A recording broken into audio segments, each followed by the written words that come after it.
ओम उमा महेश्वराय नमः।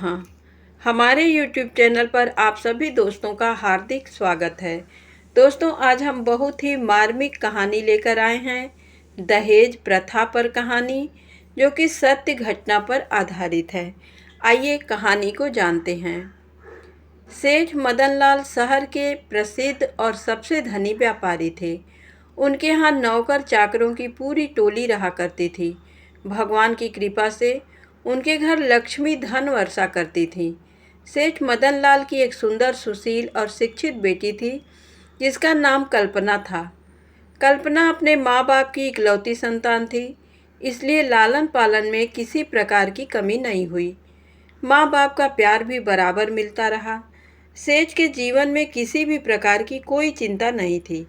किंतु कहते हैं, जिसके घर बेटी जन्म लेती है, उस घर माँ बाप को चिंता होने लगती है। कल्पना पढ़ लिख कर शादी के योग्य हो गई थी। माँ बाप को कल्पना के शादी की चिंता सताने लगी। जगह जगह योग्य वर ढूंढने के लिए रिश्ते नाते के लोगों को लगाया गया। काफ़ी तलाश के बाद 2.5 साल के बाद एक योग्य वर बृजपाल की तलाश हुई। बृजपाल चौधरी सत्येंद्र का पुत्र हैं। नाम से ही पता चलता है कि चौधरी सत्येंद्र धन से भी चौधरी हैं। सेठ मदनलाल ने चौधरी सत्येंद्र से अपनी पुत्री कल्पना के लिए बृजपाल से ब्याह कराने की बात की। चौधरी सत्येंद्र ने कल्पना से अपने पुत्र के विवाह का आश्वासन सेठ को दिया। चौधरी जानता था कि सेठ की कोई और संतान नहीं है।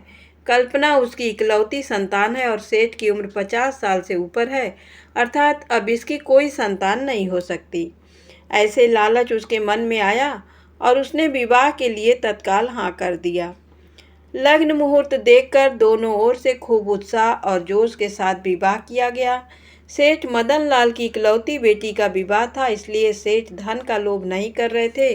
वह जी खोलकर अपनी बेटी की शादी में धन लुटा रहे थे, अर्थात खर्च कर रहे थे। चौधरी सत्येंद्र भी जानते थे कि उनके पास धन का भंडार आ रहा है, इसलिए वह भी सामर्थ्य से ज़्यादा विवाह में खर्च कर रहे थे। कल्पना और बृजपाल का विवाह संपन्न हुआ। दोनों अपने वैवाहिक जीवन को जी रहे थे। कल्पना भी अपने ससुराल में खुश थी और ससुराल वाले भी कल्पना के स्वभाव से प्रसन्न थे। कल्पना के स्वभाव से रिश्तेदारों में भी कोई नाराजगी नहीं थी। सभी कल्पना के स्वभाव की तारीफ करते हुए कहते, इस जैसा बहू मिलना मुश्किल है। कुछ समय विवाह के बीते होंगे कि सेठ मदनलाल के घर एक पुत्र का जन्म हुआ, अर्थात कल्पना को एक भाई मिल गया, जिसे वह राखी बांध सकती थी और उसको अपना भाई बोल सकती थी। सेठ के घर खुशियों की झड़ी लग गई। बेटी का विवाह हुआ, अच्छा घर मिल गया, इसकी तो अपार खुशी थी। किंतु पुत्र रत्न की प्राप्ति लंबी प्रतीक्षा के बाद हुई। ये खुशी को दोगुनी करने वाली थी। सेठ मदनलाल के घर पुत्र का जन्म सुनकर कल्पना के ससुराल वालों के पैरों तले जमीन खिसक गई, जैसे उनकी सारी संपत्ति छिन गई हो। उन्होंने शादी इस लालच में की थी कि वह मदनलाल के सारे संपत्ति को एक दिन प्राप्त कर लेंगे, किंतु बेटे के जन्म के बाद ये मुश्किल हो गया था। भाई के मिल जाने से कल्पना के जीवन में खुशियाँ आनी चाहिए थी, किंतु ये उसके लिए दुख का कारण बन गया। सास ससुर पति सभी अब कल्पना को दुख देने लगे और उसे प्रताड़ित करने लगे। दहेज और धन के लालच में कल्पना को मारते पीटते और दिन दिन भर भूखा रखते। किंतु कल्पना की आदर्श इतने ऊंचे थे, उसने अपने माता पिता को इस यातना और कष्ट के बारे में भनक तक नहीं लगने दी। सेठ कल्पना से मिलने और अपने बेटे के छठी अर्थात नामकरण संस्कार में निमंत्रण देने के लिए खुशी खुशी ससुराल पहुँचे। चौधरी और बृजपाल सेठ को देखकर असमंजस में पड़ गए कि ये कल्पना से कैसे मिलवाएंगे। सेठ सभी घटना को जान जाएगा और हमारे विरुद्ध कार्रवाई कर सकता है। तत्काल उन्होंने निष्कर्ष निकाला और कल्पना को समझा दिया, किसी भी प्रकार की बात अपने पिता को बताई तो अच्छा नहीं होगा। अनेकों प्रकार की धमकियां देकर कल्पना को उसके पिता से मिलवाया गया।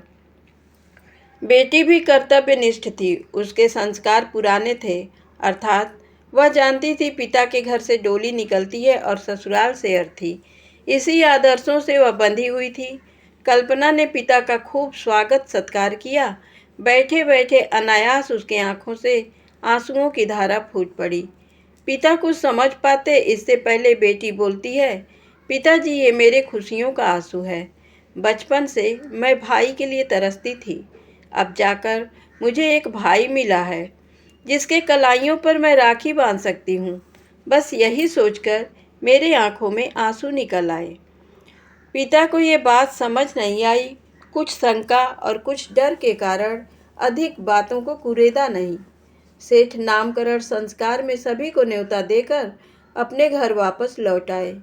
नामकरण का दिन आ गया। चौधरी सत्येंद्र और बृजपाल दोनों को भी सेठ के यहाँ जाना था, किंतु उन्होंने वहाँ जाना स्वीकार नहीं किया और कल्पना को डरा धमकाकर वहाँ भेजने की साजिश करते रहे। दोनों के मानवीय मूल्य इतने गिर गए कि उन्होंने एक नवजात शिशु की हत्या करने का भी षड्यंत्र रच दिया। उस षड्यंत्र को पूरा करने के लिए किसी और का नहीं, कल्पना का ही प्रयोग करना चाहा। बृजपाल कल्पना की पिटाई करते हुए कहता है, या तो तू सदा सदा के लिए अपने मायके चली जा या अपने भाई का गला दबाकर हत्या कर दे, जिसके बाद उसकी सारी संपत्ति हमारी हो जाएगी। कल्पना ऐसा नहीं कर सकती थी। वह अपने खातिर किसी निर्दोष को सजा नहीं दे सकती थी। अपने ऊपर हजारों यातनाएं सह सकती, लेकिन किसी निर्दोष को सताना ये उसके संस्कारों में नहीं था। काफ़ी देर सोच विचार कर कल्पना ने एक अभूतपूर्व निर्णय लिया। अपनी माता के नाम, जिसे वह अपने जन्म देने के लिए धन्यवाद करती रही और सदा उनकी बेटी बनकर जन्म लेना चाहती है और उनके गोद में खेलती, ऐसे भावों को प्रकट कर माफ़ी मांगते हुए उनसे अगले जन्म में मिलने की बात लिखती है। कल्पना ने 3 पत्र लिखे। पहला पत्र ये माँ के नाम था। दूसरा पत्र ससुर के नाम, जिसे वह पिता के रूप में मानती थी और उनका सेवा भी की। अपने पिता से कम नहीं माना, किंतु उन्होंने अपनी बेटी के रूप में उन्हें कभी स्वीकार नहीं किया। इसके लिए वह अपने को ही दोषी मानती है और अपने ससुर से माफ़ी भी मांगती है। अगले जन्म में फिर मैं एक अच्छी बहू बनकर आपके सामने आऊँगी। तीसरा पत्र अपने पति बृजपाल के नाम लिखती है, जिसे वह पति रूप में भगवान की प्रतिमूर्ति मानती थी और अपना सर्वस्व न्यौछावर कर उसकी सेवा करती थी, किंतु फिर भी उन्होंने नहीं अपनाया। पति पत्नी का संबंध 7 जन्मों के लिए जुड़ जाता है, इसलिए वह इस जन्म में छोड़कर जा रही है, किंतु अगले जन्म में वह फिर उन्हें पति रूप में प्राप्त करना चाहती है। ऐसा कहते हुए अपने हृदय के सभी विचारों को पत्र में लिख दिया। तीनों पत्र बिस्तर पर रखे तकिए के नीचे दबा दिया और छत में लगे पंखे से एक फंदा लटकाया और अपने जीवन लीला को समाप्त कर ली। ये कल्पना के जीवन का दुखद अंत था। चौधरी सत्येंद्र के घर बहू की मृत्यु पूरे गांव में फैल गई थी। सेठ मदन लाल को भी अपनी बेटी के न रहने की सूचना मिल गई थी। थाना पुलिस चौधरी बृजपाल और सत्येंद्र के घर मौजूद थी। सघन तलाशी और पूछताछ के बाद भी किसी प्रकार की कोई जानकारी नहीं मिल रही थी। महिला कांस्टेबलों ने कल्पना के शरीर को नीचे उतारा और उसके कपड़े ऊपर करके देखा तो उसके शरीर पर हजारों काले काले दाग थे, जो बृजपाल और सत्येंद्र ने पिटाई के दौरान दिए थे। पुलिस को सारा मंजर समझ रही थी। चौधरी बृजपाल और सत्येंद्र के हाव भाव भी बदले हुए थे। पिता ने भी बताया कि मैं जब मिलने आया था तो बेटी रो रही थी, किंतु उसने कुछ बात बताई नहीं थी। मुझे शंका है कि बेटी के पति और ससुर ने ही इसकी हत्या की है। बस क्या था, बृजपाल और चौधरी सत्येंद्र को पुलिस ने गिरफ्तार कर लिया। कमरे की छानबीन की गई। तकिए के नीचे रखे तीनों पत्र पुलिस को बरामद हो गए। उसमें लिखी हुई सभी बातों को पुलिस ने सबके सामने पढ़ा, जिससे बृजपाल और चौधरी सत्येंद्र के सभी यातनाओं का उजागर हुआ। गांव मोहल्ले सभी कल्पना के स्वभाव से परिचित थे और बृजपाल तथा सत्येंद्र के स्वभाव से भी। गांव वालों ने भी बृजपाल और सत्येंद्र के सभी राज खोल दिए। पुलिस ने कानूनन बृजपाल और सत्येंद्र चौधरी को गिरफ्तार किया। कोर्ट कचहरी हुई, जिसमें बृजपाल को मुख्य साजिशकर्ता माना गया और उसे आजीवन कारावास की सज़ा सुनाई गई। चौधरी सत्येंद्र को इस घटना में शामिल और साजिश में सहयोगी मानते हुए 9 वर्ष की सश्रम कारावास की सजा सुनाई गई। लालच में किस प्रकार ससुराल वालों ने अपने बहू का अनादर किया, उसकी पिटाई की, किंतु इस घटना के प्रभाव में केवल कल्पना नहीं आई, अपितु कल्पना के साथ बुरा बर्ताव करने वाले भी बुरे दंड को भुगतने के लिए अपराधी हुए।